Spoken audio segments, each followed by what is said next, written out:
Welcome to this video demonstration here at Wimbledon Carriage Company. And here we have the Volvo XC90 on a 67 plate. I'm going to start off by showing you around the outside of the car, and then we'll hop in and run through some of the controls on the inside of it from there. From the outside though, you can see it's a 5-door car with alloy wheels and tinted windows. We're going to start off inside the boot area of it first of all. The tailgate on this car will open electronically, as you can see. As we approach the back of the car, you'll see we've got reversing sensors there as well. This is a 7-seat vehicle, so at the moment we have all 7 seats in place, as you can see. Okay, so we're just going to work our way back around to the front of the car, and then we'll hop in and run through the controls as I mentioned. Now that we've done a full circle of it though, you can see firstly that all of the alloy wheels are in fantastic condition, as is the bodywork the whole way around the vehicle. Just briefly before we climb in, I think it's well worth seeing the interior from this exterior point of view. There's plenty to run through on the dashboard, so let's hop in and we'll do that now. Okay, now that we're inside the car, we're going to start with the dials. Over on the left-hand side, first of all, we have the fuel gauge. On the right-hand side, the coolant temperature gauge. And then in the centre, we have the main speedometer. There's a digital readout for the speedometer there as well. And then to the left-hand side of that, it will show you what gear this car is in. It's an automatic, so we're in park at the moment. To the right-hand side, we have the main trip computer, which includes the total miles for the car. They are 42,366. We back out to the steering wheel next.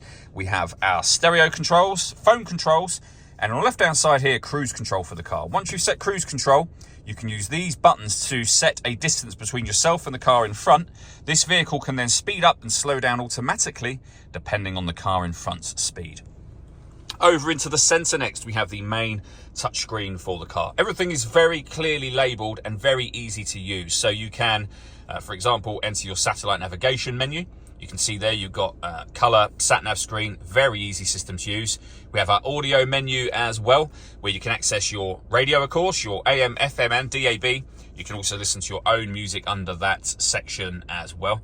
You can pair up your phone. Once you paired your phone, you'll be able to make and receive phone calls and listen to your music wirelessly as well. This button just here will take you back to the home screen that we started on.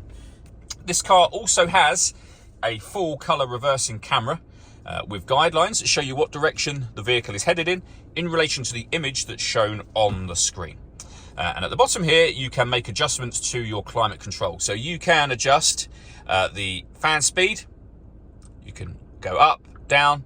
From here, you can determine what direction you'd like the air to be distributed in. The air conditioning is on at the minute, so you can turn it off and back on. You can recirculate the air that's in the car. That's a great way of heating it up or cooling it down quickly, depending on the temperatures you set, which are down here.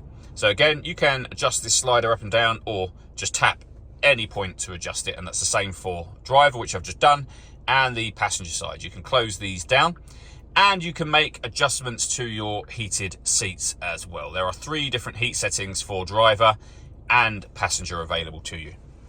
Below that, we have the main physical controls for the volume, a couple of stereo controls here as well. The gear lever for the fully automatic gearbox. This dial starts and stops the engine for the car. So when you get in, the car is running at the moment. To turn it off, I just do that and it's now off. To start it, same again, and it's now started. You can change the driving setup of the car from here, and with an electronic handbrake with an auto hold function as well. The last thing that I wanted to do is run through the paperwork that we have for the vehicle. So firstly, you can see 2 keys, the V5 registration document, and then the service book for the vehicle that shows the pre-delivery inspection, and then 1st, 2nd and 3rd service on that page, 4th, 5th and 6th service on this page. All that leaves me to say is thank you for taking the time to watch this video. If you'd like to come and see the car for yourself and have a test drive, or you'd like a live bespoke video walk around of the car, please feel free to give us a call here at Wimbledon Carriage Company. We'd love to hear from you soon.